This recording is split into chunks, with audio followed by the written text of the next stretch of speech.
I want to look today at what can be a perplexing historical problem.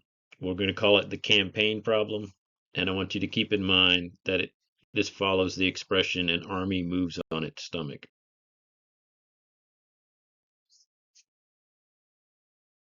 So, what exactly do I mean when I talk about the campaign problem? Well, for those of you who have been in the army or in the military, you know that your food is provided for you in most circumstances. We'll get to the point when it's not, but especially when on campaign, it's the state's responsibility to feed you. And this has been a problem since there have been armies going all the way back into ancient times. Um, so, who's exactly responsible for that? The executive or the legislature? And also keep in mind that according to the Knowles Outdoor Leadership, they're suggesting 4,000 to 5,000 calories a day under strenuous circumstances. And that might actually be a bit more under some of the circumstances we're looking at. Here's a brief view of the modern system known as logistics, where we have the legislature appropriating a certain amount of taxpayer money to the services, and the servicers then bid for a contract. We're obviously making use of all the available technology to get whatever edge we can. The soldiers are negotiating their contracts directly with the state, and the state is obviously responsible for these supplies to be provided to the soldiers while on campaign.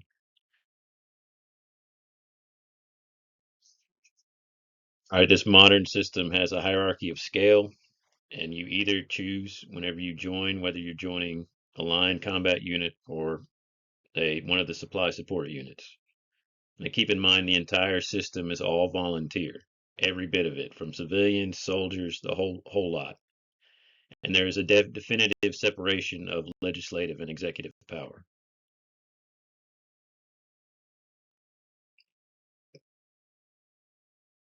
In the American system, this is how we divide up executive and legislative power. Keep in mind, in some modern systems, this distinction is not quite so straightforward, but we'll leave those as an exercise to the reader.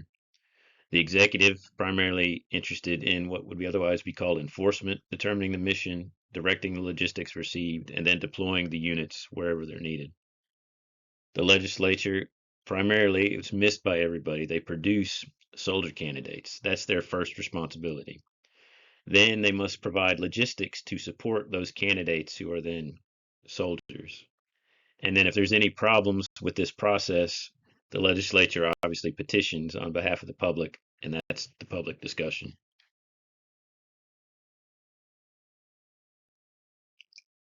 So before we look at some historical examples, it's important to keep in mind what the modern most lightly equipped soldier, I call it the FTX cost, field training exercise cost. And I built this off of the list for the Ranger School. So I believe this is pretty accurate. In modern terms today, you're talking about 50,000 a year to equip and feed just your basic soldier. It's only going to get more expensive as you move up in rank and you're talking about different units and what they do. But just keep this in mind. This is the base cost of a soldier lightly supplied for 1 year.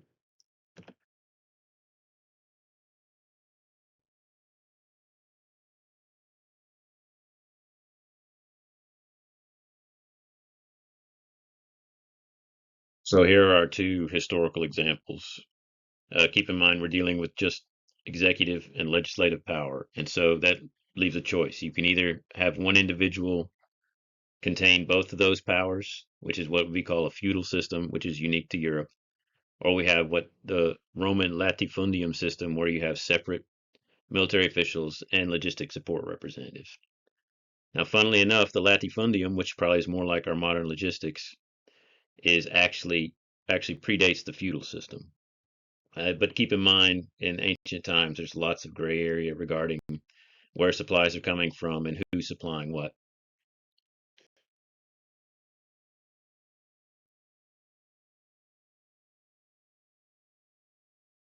Here we have a brief overview of the feudal system. We can see the dual-hatted nature of the one individual, the knight fief. who's sort of our soldier farmer of sorts. On the one hand, has him and another 10 knights, or perhaps less or more, that he live on his land at the manor farm and are obviously an outgrowth of the executive. But he also is responsible for the behavior of the serfs or the peasants, and that's a canonical concern or a legislative concern. And so it's a lot to manage from one person, but you can see two entirely different fields that are responsible in one individual.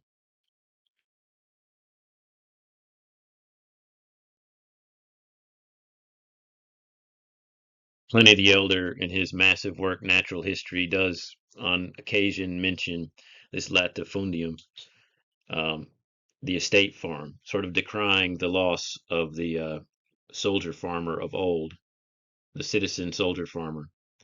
And so you have the legions who quite often were recruited all locally up on the borders of the empire.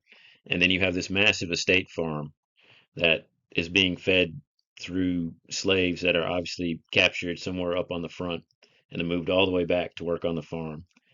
And of course, this latifundium is sort of translated as vast domain or estate. Um,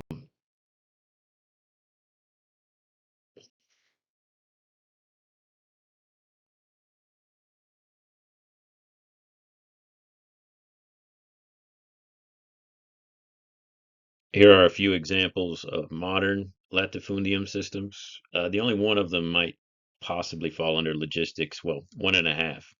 The Foreign Legion would probably fall under a modern logistics system, but that doesn't necessarily have to be true. Now, in the A team example, I'm obviously thinking about Vietnam and the Green Berets and uh, their work in the hills of Vietnam with the Montagnards. And then you have what is probably the more term and what dominates our discussion these days, the proxy.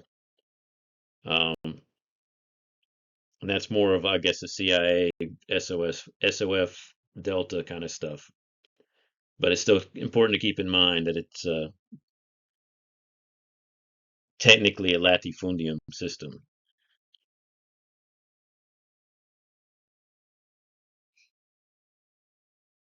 Right. Now, when looking at this whole idea of separation of legislative and executive power, we come across this interesting uh, historical example. I'm not going to go into all of these, but it's what I'm calling a latifundium society, or a state that's dominated by executive power, though it's not always a military society. Um, I think World War II Germany is a good example, and ancient Sparta provide an interesting example. But keep in mind that Britain, before its parliament was formed in 1235, will technically fit under this definition.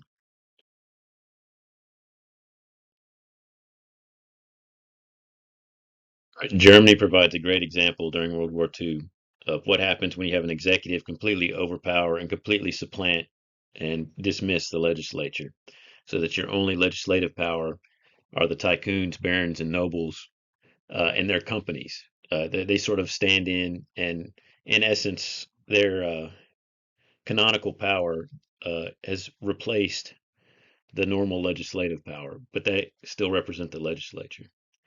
And in essence, this puts way too much work on a single executive. Why do we have to have a CEO? To take some of the work that would have otherwise fall into a different category.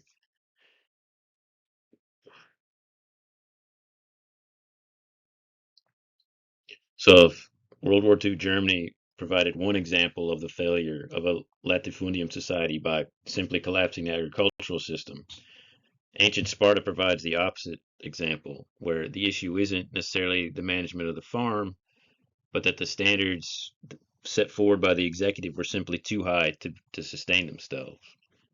And since they can't sustain themselves, they eventually died out just simply because there weren't enough people who were cool enough to be a Spartan. And so this is another opposite end of the spectrum of what happens when you have a predominance of executive power, and no distinction between that and the legislature.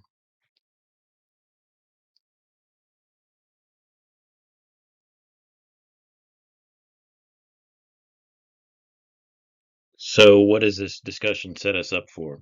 Uh, Clearly, the combination or separation of legislative and executive power relative to the training, equipping, and deployment of militia or military forces is an important tool for properly classifying that militia. So, in essence, we have two ideas that come out of this.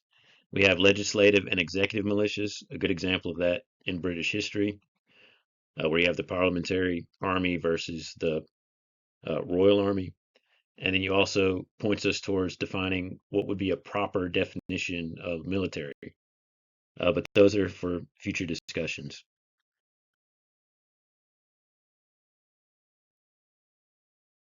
And in no particular order is a list of the sources used to produce this.